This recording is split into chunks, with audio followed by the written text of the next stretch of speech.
Leslie, what will you look for in the debate on Wednesday? As Sanders runs away from the mainstream, what will you listen for?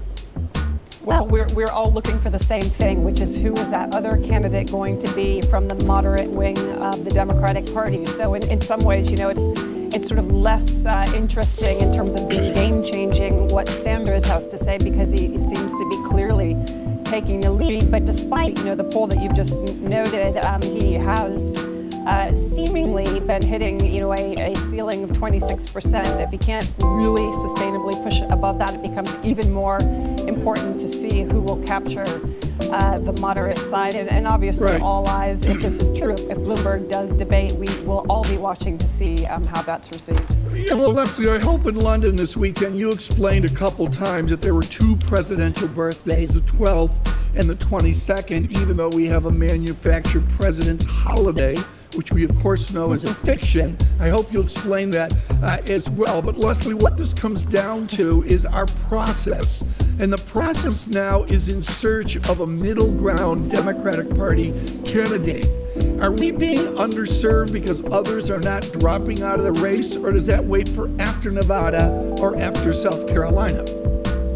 Well, I think really a lot's going to come down to Super Tuesday. And the question there is, will the moderate wing of the Democratic Party continue to split the votes? Yes. Well, it depends on who you are, right? If you are Michael Bloomberg, the fact that the moderates are splitting the vote right now, that there's not a very clear alternative to Sanders, is a very good thing.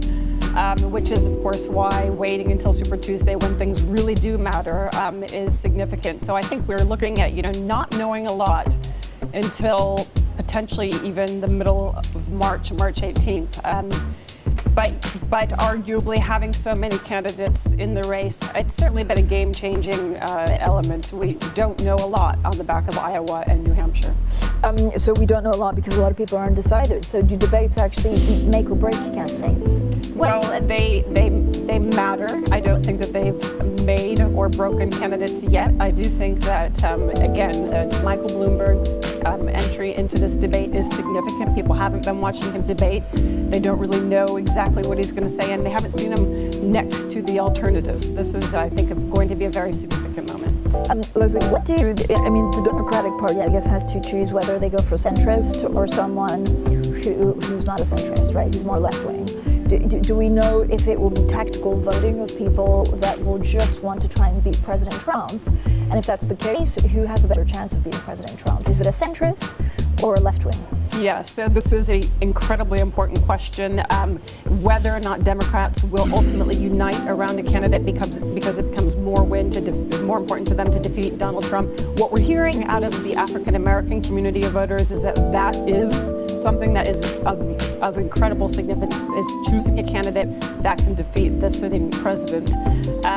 But it's not so much that people are undecided. I think those who are progressives in the Democratic Party are pretty committed. The question is what they'll do if and when, which seems, at least to me, likely that a moderate candidate will take center stage.